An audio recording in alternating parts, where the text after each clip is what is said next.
ఈ రాష్ట్రంలో నిన్న గత సంవత్సర కాలంగా జాగృతి ఆధ్వర్యంలో చేస్తున్నటువంటి ఉద్యమానికి, అనేక బీసీ సంఘాలు చేస్తున్నటువంటి పోరాటాలకు, వివిధ రాజకీయ పక్షాలు చేస్తున్నటువంటి పోరాటాలకు స్పందించినటువంటి ప్రభుత్వం మరి బీసీ కుల జనగణనకు సంబంధించి కొంత డేటాను రిలీజ్ చేయడం జరిగింది. వాస్తవానికి ఇది భారతదేశంలో ఉన్నటువంటి పరిస్థితులన్నీ గమనంలోకి తీసుకుంటే ప్రజాస్వామికవాదులందరూ కూడా స్వాగతించాల్సినటువంటి క్షణం. డెఫినెట్గా ప్రజాస్వామ్యాన్ని బలోపేతం చేసే దిశలో ఒక మంచి ముందడుగు పడింది. మరి పడ్డటువంటి ముందడుగు అనేది ఏదైతే ఉందో అది బలహీనంగా పడ్డదా, లోపభూయిష్టంగా పడ్డదా అన్నది మాత్రం ఖచ్చితంగా మనం ఆలోచన చేసుకోవాల్సినటువంటి అవసరం ఉన్నది, ఆత్మవిమర్శ చేసుకోవాల్సినటువంటి అవసరం ఉన్నది. భారతదేశ స్వతంత్ర చరిత్రలో ఎన్నడూ కూడా బీసీల కులగన్న దేశవ్యాప్తంగా జరగలేదు, కేవలం బ్రిటిష్ వాళ్ళు ఉన్నప్పుడే జరిగింది. ఆ తర్వాత తెలంగాణ ప్రత్యేక రాష్ట్రంగా ఏర్పడ్డ తర్వాత గౌరవ ముఖ్యమంత్రి, అప్పటి ముఖ్యమంత్రి కేసీఆర్ గారి ఆధ్వర్యంలో తక్షణమే మనం సకల జనుల సర్వే ఒకటి చేసుకున్నాం, సమగ్ర కుటుంబ సర్వే చేసుకున్నాం. తద్వారా మనకు వచ్చినటువంటి డేటాను తీసుకొని అనేక కార్యక్రమాలు చేసుకోవడం జరిగింది. సో ఆనాడే ఒక మంచి ముందడుగు పడింది. అందులో డేటాను వాడుకొని మనం వివిధ కులాలకు అనేక రకాలైనటువంటి మంచి కార్యక్రమాలు చేసాం. ఇవాళ ఎప్పుడైతే రేవంత్ రెడ్డి గారి ప్రభుత్వం వచ్చిందో ఆనాటి నుండి ఈనాటి వరకు కూడా జాగృతి ఆధ్వర్యంలో, వివిధ సంఘాల ఆధ్వర్యంలో పూలే గారి విగ్రహాన్ని అసెంబ్లీలో పెట్టాలనేటటువంటి నినాదం తీసుకొని గత సంవత్సరం జనవరిలో మేము ఏదైతే కార్యక్రమం మొదలుపెట్టినామో దాన్ని రాజకీయంగా బీసీలకు రిజర్వేషన్లు సాధించుకోవాలనేటటువంటి పెద్ద విస్తృతమైనటువంటి లక్ష్యాన్ని తోడు చేసుకొని ఈ సంవత్సర కాలంగా రకరకాలుగా ఉద్యమాలు చేసినాం. అది మీ అందరు కూడా తెలిసినటువంటి విషయం. మరి ఆ ఉద్యమాలకు తల ఒగ్గి కాంగ్రెస్ పార్టీ ప్రభుత్వం డెడికేటెడ్ బీసీ కమిషన్ వేయాల్సినటువంటి పరిస్థితి ఏర్పడ్డది. డెడికేటెడ్ బీసీ కమిషన్ ద్వారా లెక్కలు చేయాలి, ఎన్యూమరేషన్ చేయాలి అని మేమందరం కోరినా కూడా మా మాట పట్టించుకోకుండా ప్లానింగ్ కమిషన్ ద్వారానే ఇవాళ ప్లానింగ్ డిపార్ట్మెంట్ ద్వారా ప్రభుత్వం సర్వే చేయించడం జరిగింది. దానికి ప్రభుత్వం చెప్పినటువంటి సాకు ఏంటిది?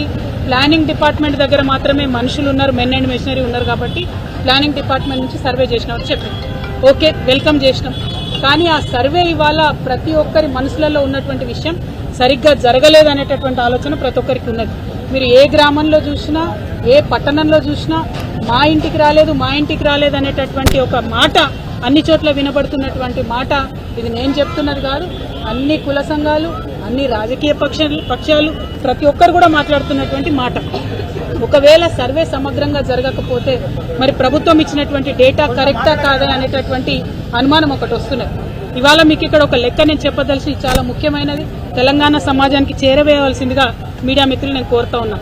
ఈ దేశంలో 2011లో జనాభా లెక్కలు చేయడం జరిగింది. 2011లో చేసినటువంటి జనాభా లెక్కలలో మన తెలంగాణ ప్రాంతంలో 83 లక్షల ఇండ్లు అంటే 83 lakh హౌస్ హోల్డ్స్ ఉన్నాయని చెప్పింది. ఆనాడు వాళ్ళు చెప్పినటువంటి జనాభా, కేంద్ర ప్రభుత్వం చేసిన జనాభా లెక్కల్లో 3,50,00,000 మంది జనాభా ఉందని చెప్పింది.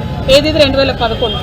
2014లో ఎప్పుడైతే తెలంగాణ రాష్ట్రం ఏర్పడ్డదో కేసీఆర్ గారు నిర్వహించినటువంటి సమగ్ర కుటుంబ సర్వే ఒకటే రోజులో చాలా పటిష్టంగా విదేశాలలో ఉన్న మన వాళ్ళని కూడా ఇంటికి రప్పించి చేసినటువంటి సర్వేలో వచ్చిన లెక్కలు ఏంటంటే 1,03,00,000 హౌస్ హోల్డ్స్ ఉన్నాయి మన దగ్గర. 1,03,00,000 హౌస్ హోల్డ్స్, 3,68,00,000 జనాభా అని ఆనాడు మనం అనుకున్నాం. అంటే కేవలం 4 ఏళ్లలో 2011లో పెట్టినటువంటి చేసిన లెక్కల నుంచి 2014లో చేసినటువంటి లెక్కలకే 20 లక్షల ఇండ్లు పెరిగినాయి ఆనాటికి. అది పక్కన పెడితే ఇవాళ 2014 నుంచి 2024 సంవత్సరంలో ఉన్నాం. 10 సంవత్సరాల తర్వాత వాళ్ళు లెక్క పెట్టేటప్పటికి ఇది మనం ఉన్నది 25లో కానీ వాళ్ళు లెక్క పెట్టింది 24లో. ఆ 24లో చేసినటువంటి లెక్కలో 10 ఏళ్ల తర్వాత చేసినటువంటి లెక్కలో కాంగ్రెస్ ప్రభుత్వం ఏం చెప్తుంది? 1,15,00,000 ఇండ్లు ఉన్నాయని చెప్తున్నది. 1,15,00,000. జనాభా ఎంత అని చెప్తుంది? 3,70,00,000 అని చెప్తుంది. మనకు 11 నుంచి 14 వరకు చేసినటువంటి లెక్కలలోనే సంవత్సరానికి 6 లక్షల కుటుంబాలు పెరుగుకుంటూ పోయినాయి. ఆ లెక్కన చూసుకుంటే ఈ 10 ఏళ్లలో ఎన్ని ఇండ్లు పెరగాలి? కనీసం 60 లక్షల కుటుంబాలు పెరగాలి. మనము బీఆర్ఎస్ పార్టీలో మనము 2023 వరకు అంటే 10 సంవత్సరాల్లో ఇచ్చినటువంటి కళ్యాణ లక్ష్మి చెక్కులే, అంటే పేదవారికి ఇచ్చేటటువంటి కళ్యాణ లక్ష్మి చెక్కులే 13,78,000 ఉన్నాయి. అంటే అట్లీస్ట్ కొత్తగా 13,78,000 మంది కుటుంబాలు క్రియేట్ అయినాయి. కానీ ఈ ప్రభుత్వం చెప్పే లెక్కలు ఎట్లున్నది? 12 లక్షలు కూడా పెరిగినాయని చెప్తలేదు. అంటే ఇది ఏ లెక్కన చూసినా కూడా, జనాభా లెక్కల ప్రాతిపదిక చూసినా, సమగ్ర కుటుంబ సర్వే ద్వారా చూసినా, కళ్యాణ లక్ష్మి చెక్కుల ద్వారా చూసినా, ఇంకొక డేటా ఉంటుంది, నేషనల్ హెల్త్ మిషన్ అనే డేటా ఉంటుంది. వాళ్ళు 2 ఏళ్లకు ఒకసారి జనరల్గా దేశమంతా లెక్కలు తీసుకుంటారు, శాంపుల్ చేస్తారు, మొత్తం జనాభా లెక్కలు చేయరు, శాంపుల్ చేస్తారు. అది అథెంటిక్గా కేంద్ర ప్రభుత్వం డేటా. అందులో కూడా వాళ్ళు ఏం చెప్తారంటే 50 నుండి 52% బీసీలు ఉన్నారు తెలంగాణలో అని వాళ్ళు చెప్తుంటారు ప్రతి 2 ఏళ్ల కోసం. కానీ ఇవాళ ఈ ప్రభుత్వం ఏం చెప్తుంది, కేవలం 46.2% బీసీలు ఉన్నారని చెప్తున్నది. మరి ఇది కరెక్టా అన్నటువంటి విషయం ఒక్కసారి రేవంత్ రెడ్డి గారు గుండె మీద చేసుకొని ఆలోచన చేయాలి. మీకు నిజంగానే బీసీల పట్ల చిత్తశుద్ధి ఉంటే మీరు చేసినటువంటి ఆ జనాభా లెక్కల డేటా ఏదైతే ఉన్నదో దాన్ని మీరు రివ్యూకి పెట్టండి. అంటే నేను జనాభా లెక్కలలో నా పేరు ఇచ్చిన బీసీ జనగణన జరిగినప్పుడు, ఒకవేళ నేను వెబ్సైట్లోకి పోయి నా పేరు టైప్ చేసి నా ఆధార్ కార్డు టైప్ చేస్తే నేను ఇచ్చిన వివరాలు అందులో రావాలి. మీరు 3,50,00,000 మందిని చేరినామని చెప్తున్నారు. ఆ 3,50,00,000 పత్రాలు ప్రజల స్క్రూటినీకి అందుబాటులో పెట్టాలని చెప్పి నేను ప్రభుత్వాన్ని డిమాండ్ చేస్తా ఉన్నా. ఎందుకంటే ఇంత పెద్ద విషయం చిన్న విషయం కాదు. ఏమంటుంది నిన్న ప్రభుత్వం, ఎంత బాధ అనిపించిందంటే ఆగమాగం నిన్న రిపోర్ట్ ఇచ్చుకున్నారు, రేపు 4వ తారీఖు నాడు పొద్దున కేబినెట్ పెడతారట. ఎంతసేపు కేబినెట్లో చర్చ, ఇంత పెద్ద విషయం మీద కేవలం గంట సేపు చర్చ. తర్వాత వెంటనే అసెంబ్లీలో ఏం చేస్తున్నారు, షార్ట్ డిస్కషన్, అంటే చిన్న చర్చ, లఘు చర్చ. బీసీల విషయం అంటే అంత మీకు చిన్నగా కనబడుతున్నదా? బీసీల జనాభా అంటే మీకు అంత చిన్నగా కనబడుతున్నదా? బీసీలకు రాజకీయ సాధికారిత అనే అంశం మీకు చిన్నగా కనబడుతున్నదా? చిన్న చర్చ పెట్టి ఏం లాభం చేస్తారు మీరు? మీరు చిన్న చర్చ అసెంబ్లీలో పెడితే, లఘు చర్చ పెడితే దానివల్ల ఏం రిజల్ట్ వస్తుంది?